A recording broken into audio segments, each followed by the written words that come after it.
Assalamualaikum warahmatullahi wabarakatuh. Perkenalkan, nama saya Aisyah Azhara dengan NIM 4342210017.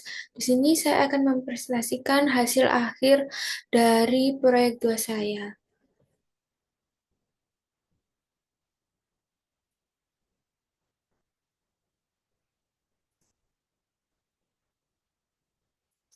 Judul yang saya ambil adalah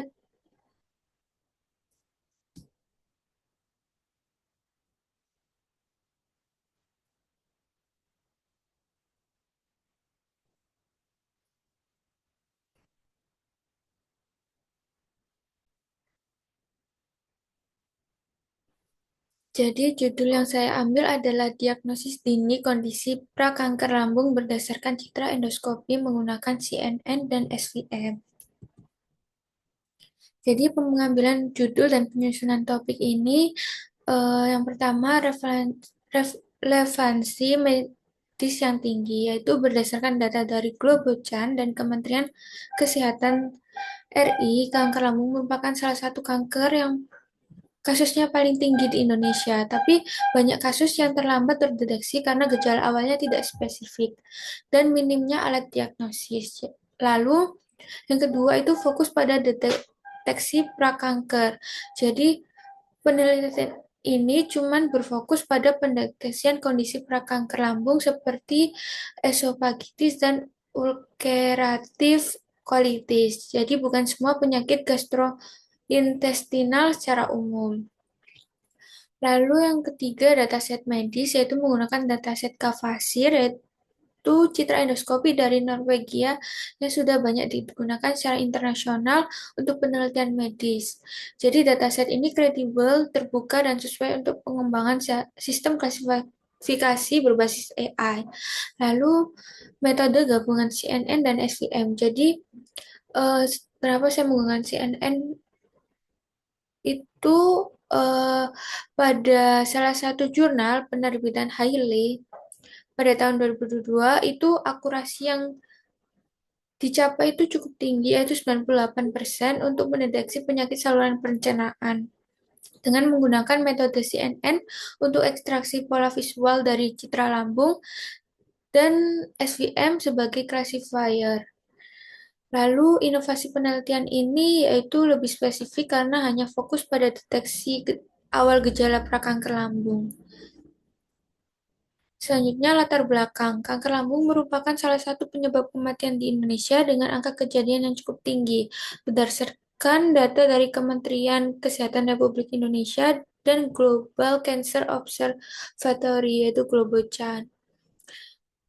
Pada tahun 2020, Indonesia tercatat memiliki 3.906.914 kasus baru kanker dengan 2.034.511 kematian akibat kanker. Penyakit ini sering terdeteksi pada stadium lanjut karena gejalanya tidak spesifik pada awalnya. Lalu, untuk penggunaan teknologi canggih seperti CNN dan SVM diharapkan proses diagnosis dapat lebih cepat, akurat, dan lebih efisien. Jadi tujuannya untuk mengembangkan sistem klasifikasi otomatis berbasis CNN dan SVM yang dapat digunakan untuk mendeteksi kondisi prakanker lambung secara dini, seperti esofagitis dan ulcerative colitis. Selanjutnya, rumusan masalahnya bagaimana membangun sistem diagnosis dini kondisi prakanker lambung menggunakan citra endoskopi dengan metode CNN dan SVM. Lalu tujuannya yaitu membangun sistem diagnosis dini kondisi prakanker lambung menggunakan citra endoskopi dengan metode CNN dan SVM. Lalu manfaatnya yaitu memberi alat bantu diagnosis yang dapat diterapkan di fasilitas kesehatan dasar. Lalu manfaat akademisnya memberikan kontribusi dengan mengembangkan sistem klasifikasi citra medis berbasis CNN dan SVM. Lalu manfaat sosialnya yaitu mendukung upaya deteksi dini kanker lambung untuk menekan angka kematian. Lalu pada batasan penelitian, dataset yang digunakan hanya berasal dari Cavasir dengan fokus pada dua kelas, yaitu esophagitis dan ulcerative colitis. Lalu model klasifikasi dibangun hanya dengan kombinasi CNN dan SEM tanpa membandingkan dengan metode klasifikasi lain seperti softmax atau KNN.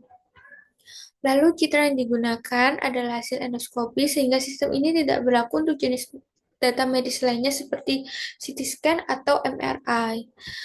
Lalu mini riset dan dokumen review. Jadi sebelumnya saya sudah melakukan mini riset.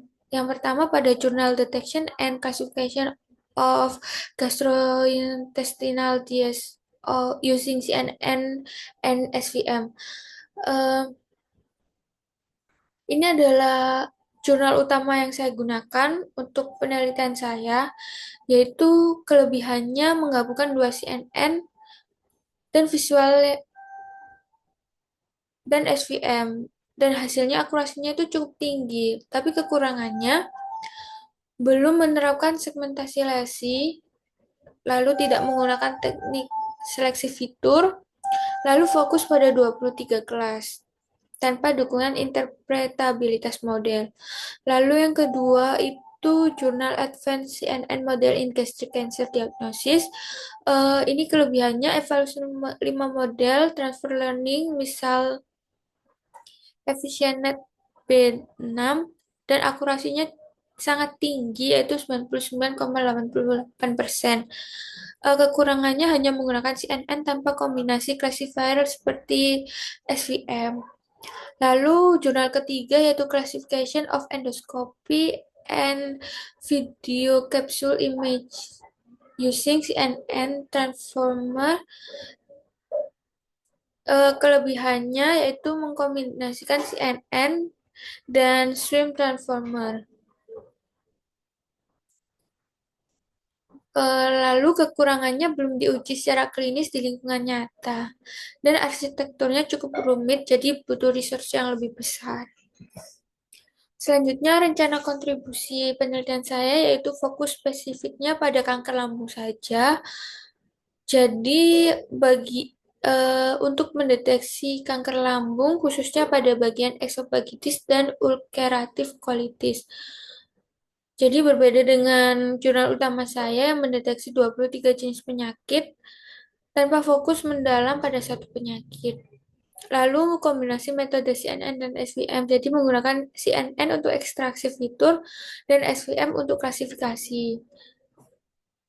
Pada jurnal utama saya juga menggunakan kedua metode tersebut, tetapi tidak diaplikasikan khusus untuk prakanker lambung. Lalu metodologi yang digunakan yaitu eh, pengumpulan data, terus pre-processing, selanjutnya ekstraksi fitur menggunakan CNN, lalu outputnya diproses eh, untuk klasifikasi SVM, dan terakhir evaluasi kinerja model. Nah, ini alur dan progresnya, yaitu yang pertama koleksi data, eksplorasi dan analisis data, yaitu EDA, IDA, lalu pre-processing data, seleksi data khusus untuk kanker lambung, ekstraksi fitur dengan CNN, klasifikasi dengan SVM, lalu yang terakhir evaluasi hasil. Berikut koleksi data, yaitu menggunakan Cavasir dataset, dan data yang digunakan ini yaitu kumpulan citra endoskopi gastrointestinal yang dikembangkan oleh Simula Research Laboratory di Norwegia. Jadi dataset ini open resource yang dapat diakses di publik untuk keperluan kepenelitian. Dan berikut adalah deskripsi datasetnya. Jadi banyak kelas yang ada di dataset, tapi saya hanya menggunakan dua. Selanjutnya langkah-langkah ini pada proses pre-processing, yaitu yang pertama load dan transformasi gambar. Yang pertama pet dataset ditentukan, setiap gambar dari 5 kelas diubah ke RGB, diubah ke ukuran 224 kali 224, diubah menjadi tensor dan data disimpan ke list image dan labelnya ke labels. Lalu pada EDA, Exploratory Data Analysis, Ini untuk menentukan distribusi jumlah gambar per kelas divisualisasikan dengan bar chart dan disimpan sebagai EDA underscore distribusi underscore kelas .png. Lalu untuk melihat contoh satu gambar per kelas ditampilkan dalam subplot dan disimpan sebagai IDA underscore contoh underscore gambar .png. Selanjutnya, preprocessing untuk label teks diubah menjadi angka, dataset dibagi menjadi train dan test set, lalu tensor gambar dikonversi ke format NumPy array agar bisa disimpan lebih efisien. Dan ini outputnya ada kfasil preprocess data, .npz, dan .n dan .pkl. Nah, ini outputnya. Label gabungan teks dan angka disimpan sebagai kfasil underscore label.csv. Lalu untuk visualisasi EDA-nya disimpan sebagai EDA distribusi underscore kelas.png. Berisi grafik jumlah gambar per kelas dan berisi contoh satu gambar dari tiap kelas. Selanjutnya ini kode untuk penggabungan metode ya. Setelah preprocessing dan EDA, jadi kita tinggal mengambil data yang setelah di preprocessing dan label encoder. Selanjutnya, membuat dataset dan data loader, data gambar, dan label dibagi dalam batch agar bisa diproses untuk CNN saat ekstraksi fitur. Lalu menggunakan CNN untuk ekstraksi fitur, menggunakan model ResNet 18 digunakan sampai layer fitur tanpa layer klasifikasi untuk mengekstrak ciri visual dari citra endoskopinya saja. Lalu ada kode keenam ini yaitu SVM training dan eval. Untuk melatih model SVM, fitur dari CNN dimasukkan ke model SVM yang bertugas melakukan klasifikasi antara dua kelas tadi. Lalu evaluasi hasil prediksi. Model dievaluasi menggunakan akurasi, precision, recall, event score, dan confusion metric untuk melihat performa prediksinya. Dan visualisasi hasil. Ini melalui confusion metricnya. Berikut outputnya. Output evaluasi hasil SVM. Ini menunjukkan hasil setelah diekstrak menggunakan CNN. Kenapa yang muncul hasil SVM-nya saja? Karena CNN di sini hanya digunakan sebagai ekstraktor, bukan classifier.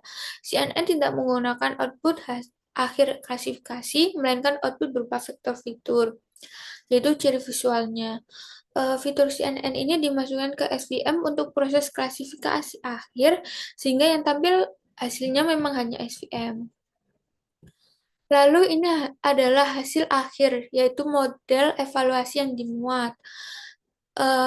File ini disimpan di svm underscore kanker underscore lambung.pkl, yaitu model klasifikasi akhir, berisi model SVM yang sudah dilatih menggunakan fitur gambar dari CNN, mampu membedakan dua kondisi pra-kanker lambung esofagitis dan ulceratif colitis, lalu disimpan agar bisa digunakan kembali untuk mendiagnosis gambar baru tanpa pelatihan ulang. Jadi file ini adalah hasil akhir dari proses pelatihan model diagnosis dan merupakan inti dari sistem yang dikembangkan. Sesuai dengan judul, tanpa file ini, sistem tidak bisa menjalankan fungsinya untuk mendiagnosis kondisi lambung berdasarkan gambar endoskopi. Kalau buat aplikasi atau web sederhana, file .pkl ini menjadi otak dari diagnosisnya. Selanjutnya, kesimpulan dan saran. Yang pertama, kesimpulan dari penelitian ini yaitu berhasil mengembangkan sistem diagnosis untuk mendeteksi kondisi prakanker seperti esofagitis dan ulceratif colitis menggunakan kombinasi CNN dan SVM sebagai mengklasifikasi.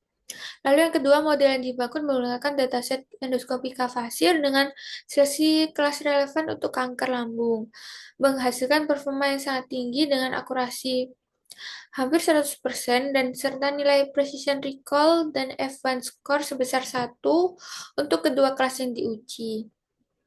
Penggunaan ResNet 19 sebagai CNN backbone terbukti efektif dalam mengekstraksi fitur cita medis, sementara SVM dengan kernel RBF mampu mengklasifikasikan data secara optimal, bahkan dengan ukuran data yang tidak terlalu besar. Lalu, kesimpulan yang terakhir, model akhir disimpan dalam bentuk file svm underscore kanker underscore lambung.pkl sehingga dapat digunakan kembali untuk proses prediksi tanpa perlu perhatian ulang.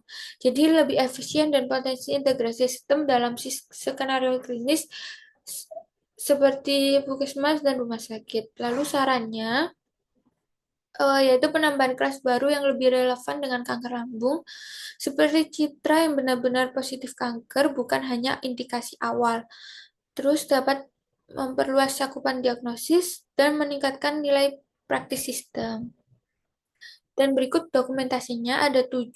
Yang pertama, konsep topik, latar belakang memilih judul, lalu proses koleksi data, tugas akhir dan proses EDA, yaitu eksplorasi data analisis, lalu 4 hasil implementasi, yang kelima laporan akhir dan lalu yang keenam video presentasi konsep dan yang ketujuh video presentasi laporan akhir ini. Sekian presentasi proyek 2 hasil proyek 2 saya. Mohon maaf apabila ada kesalahan kata dan kekurangan. Sekian dari saya. Wassalamualaikum warahmatullahi wabarakatuh.